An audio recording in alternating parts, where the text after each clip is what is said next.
Good afternoon. Nice to see Mr. Cooper in the house. And thank you all for being here and inviting me to speak. I'd like to start out, I'm reading from Matthew 24, verse 36. As for the exact day or hour, no one knows it, neither the angels in heaven nor the Son, but the Father only. And then from Matthew 24, verse 43.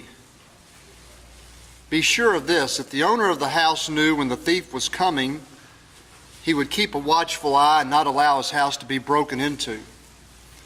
You must be prepared in the same way.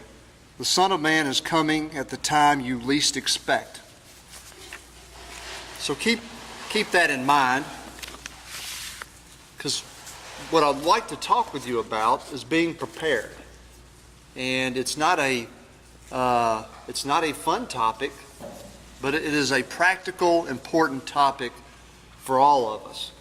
And I brought with me this document. There should be some on your table there for you to take with you. It's called the 5 Wishes. How many people have heard of the 5 Wishes? I hope everybody has. Okay, a couple.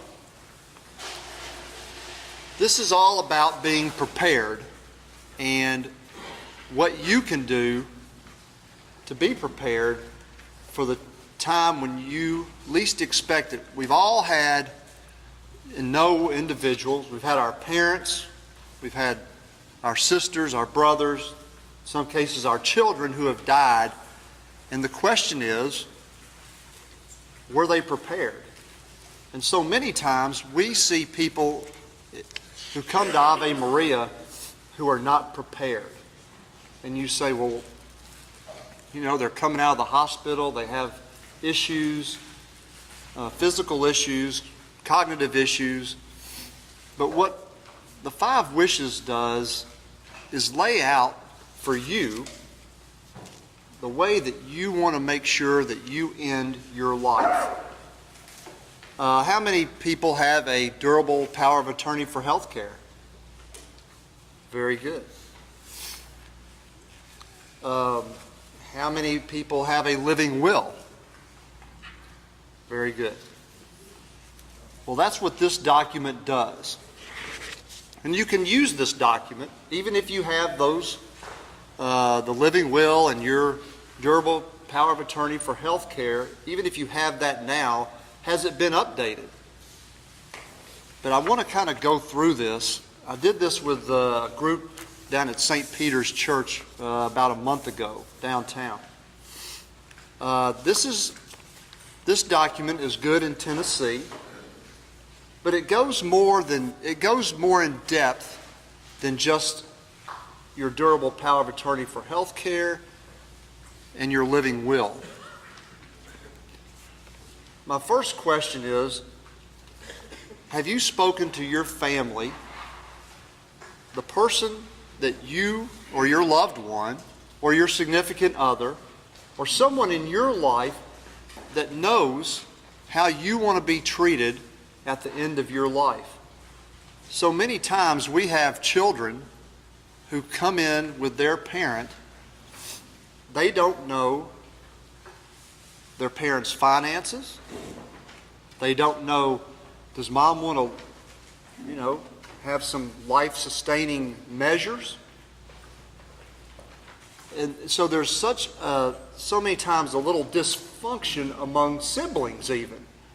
And we see that all the time. There's usually 5 brothers or sisters. And all of them have a different thought about how mom or dad needs to be treated and what needs to happen with mom and dad. And so as a life care senior community, we have to try to help individuals through this process. So my first bit of advice is that you make sure that you have someone that knows you and knows how you want to be cared for at the end of your life. And again, we don't know what day that's going to happen. We're all, oh, I'm doing fine, but life changes fast these days. And so that's all about being prepared. So having someone that knows your wishes, very important.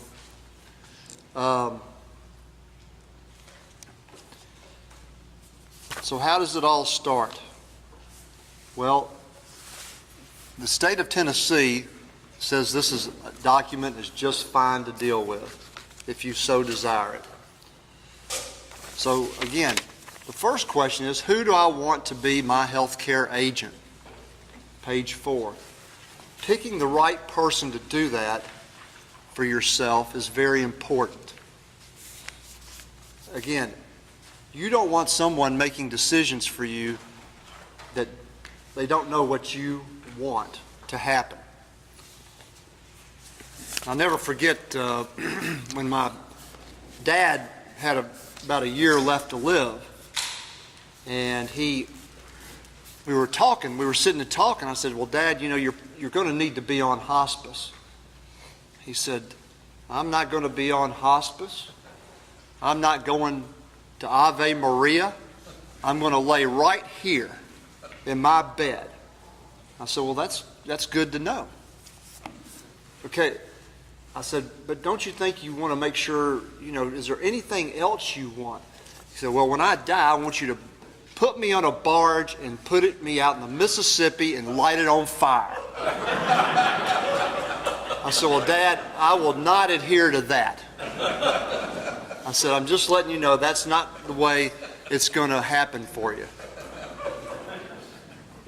So having these conversations, they get interesting. The beautiful thing is I did not have any siblings to fight with. I didn't have anybody else. Even my mother was like, you're going to have to take care of your dad, because I've done it. So in some cases I had it a little simpler dealing with my dad. But making the choices, having the conversation about that end of life, and how much care someone does need. And so the second thing is wish number 2, how much medical care and medical treatment do you want? And we see the problem all the time with siblings about their parents or their aunt, uncle. Oh, that's my aunt. I really don't, I've been entrusted to care for my aunt, but I don't really know what she wants. Let's just see how it goes. Well, you want to make sure that you and your loved one have a clear understanding of how much care you desire. Do you want life-sustaining measures? You can be on hospice, and that is kind of pretty clear that for 6 months or less, you're going to be on a hospice program where you get some care from a number of individuals, not just nurses, but a whole team of people that can help you go to heaven. Some people choose, let's just say you get to a point where you can't swallow. Some people have strokes, they can't swallow. Well, there are many options out there. But make sure that you're clear with how much assistive treatment. Some people ask for a feeding tube. Some people don't. So I'm just saying, make sure that this document does a great job with talking about, do I want something that's going to help me breathe? How much food, water, nutrition do I want?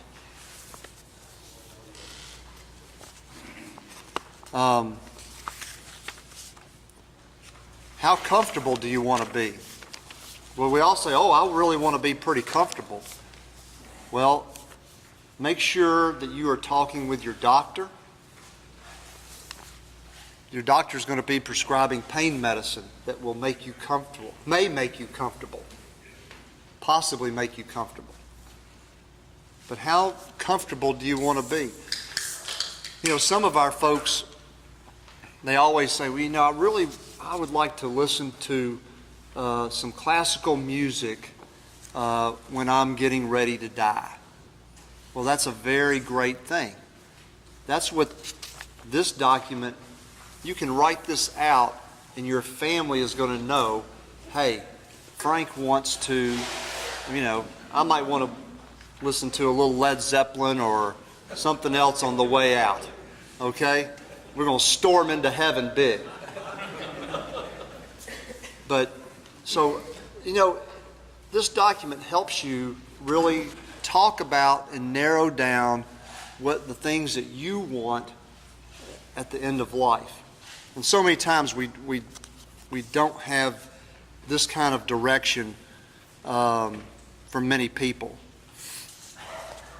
And so many times the caregivers don't really understand how people should be treated, how you want to be treated. You think, oh, well, of course I want to be treated with care and compassion. Well, we all do.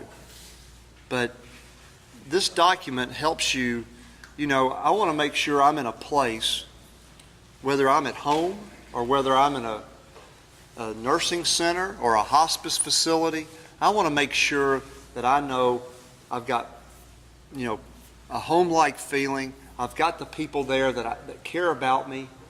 And, you know, that transition period, you want it favorable to you. And this gives you the opportunity to make that decision. And finally, what do you want your loved ones to know? There are so many times, you know, it was a great conversation with both my mother and father at the close to the end of their lives. It was a great time for me to sit with them, be with them, and talk to them, say the rosary with them. And so that was a great time for me to sit with my mother. You know, we called Father Bruce. He came over, sat and talked with my mother. And so we had a great end-of-life experience with both of my parents. Because I really, being in the business, I knew a little bit more about what to expect, but also I wanted them to make as many decisions about their end-of-life care that they needed and wanted. So those were the important things for my mother and father. And so many times we had a lady pass away last night in the middle of the night. Very unexpected. But our care staff was there with her. No family was there. No friends were there. She had lived at Ave Maria for over 10 years. So, again, you don't know the day nor the hour, but let's be prepared and be smart about it and do the things that you know you want to happen. So I think, talking about death and dying is never a fun topic, but as the Lord said, let's be prepared. This is a beautiful document to handle that. And anyway, does anyone have any questions? Yes, sir. This document, would that be considered a legal document? It is. All it has to do is be notarized. And it will take the place of any current document you have.